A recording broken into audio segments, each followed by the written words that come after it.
दोस्तों, प्रकृति से छेड़छाड़ जो है वो भूकंप और बाढ़ का रूप ले लेती है। इसी तरह मोरक्को में बीती रात आए शक्तिशाली भूकंप के बाद कम से कम वहां पर 1000 लोग मारे गए गए हैं, जिसकी पुष्टि वहां के मंत्रालय ने की है। ये बहुत डरावनी वाली बात है कि प्रकृति जो है वो उफान पर है।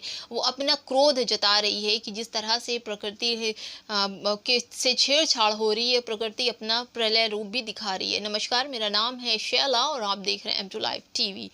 मोरक्को में स्थित देश के चौथे सबसे बड़े शहर माराकेस में 6.8 तीव्रता के भूकंप आया।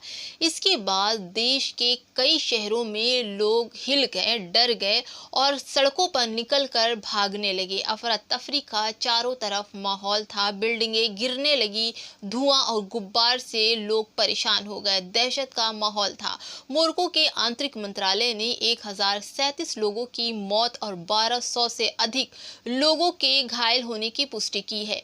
जो तस्वीरें सामने आ रही है वो दिल दहलाने वाली है कि जिस तरह से मोरक्को में पूरी एक एक ईंटें हिलाकर जमींदोज हो रही, बड़ी बड़ी इमारतों, लोगों का जो हालत है, वहां पर जो लोग दब गए हैं उनकी हालत काफी गंभीर है। भूकंप बीती रात स्थानीय जो उनका समय था 11:11 पर आया था। भूकंप का जो केंद्र था उसको बताया जा रहा है कि माराकेस के करीब 71 किलोमीटर दक्षिण पश्चिम में ऊंचे एटलस पहाड़ों में जमीन से 18.5 किलोमीटर नीचे भूकंप आया था। भूकंप के 19 मिनट के बाद दूसरा फिर एक और जबरदस्त झटका लगा, जो 4.9 की तीव्रता से भयानक झटका लोगों के बीच फिर से महसूस किया गया। इससे लोगों में अफरा तफरी और दिल में दहशत का माहौल बैठ गया। भूकंप की वजह से अल हाउस, माराकेस, अराजाजते, अजीलाल, चिचाउआ और टेंडोटा प्रांतों में लोगों की बहुत बड़ी संख्या में जाने गई हैं। जान माल का नुकसान हुआ है। मलबे में अभी भी लोग दबे हुए हैं। भूकंप के बाद लोगों ने बीती रात जो रात बिताई वो घरों के बाहर, सड़कों पर या तो पार्कों में बिताई। खौफ का माहौल अभी भी है। वहां लोग घर में जाने से डर रहे हैं।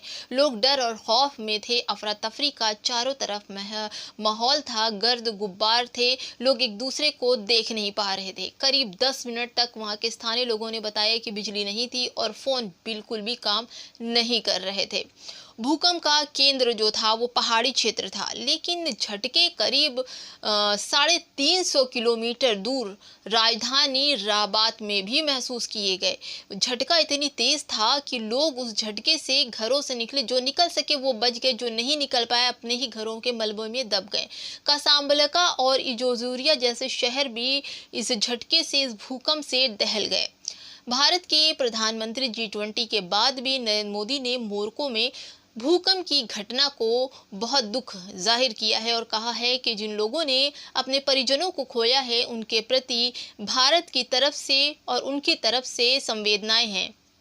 इस मुश्किल वक्त में मोरक्को की हर मदद, हर संभव मदद करने के लिए भारत तैयार है। मोरक्को स्थित जो भारतीय दूतावास है वहां पर भी संदेश भेजा गया है और भूकंप पीड़ितों की मदद करने की बात कही गई है। संवेदना जाहिर करते हुए जो प्रधानमंत्री हैं उन्होंने कहा है कि भारत इस मुश्किल समय में मोरक्को की हर संभव, हर तरह से मदद करने के लिए तैयार है। दूतावास ने एक बार फिर हेल्पलाइन नंबर जारी किया है, जिससे ये कहा है कि किसी को भी मदद की ज़रूरत है तो आप इस नंबर पर कॉल कर सकते हैं। भारतीय नागरिकों को सलाह दी जाती है कि वो इस नंबर को, जो मैं बता रही हूँ, इस नंबर को नोट कर लें और इस पर कॉल करें। 2661297491 पर कॉल करें और अपनी बात को बताएं कि भारत के लोग कहां कहां फंसे हुए हैं और उनको किस तरह की संभव मदद की ज़रूरत है। दोस्तों, मोरक्को के लोगों के लिए दुआ करिए कि उनके परिजन जो मलबे के नीचे हैं वो सही सलामत मिल जाएं और दोबारा ऐसा ना हो। जो परेशान हैं, बीमार हैं, जो घायल हैं, वो जल्दी ही ठीक हो जाएं। हम फिर ऐसी खबरों के साथ आपके सामने पेश होंगे। तब तक के लिए नमस्कार। जाते जाते चैनल को लाइक, शेयर, सब्सक्राइब ज़रूर कर दीजिए।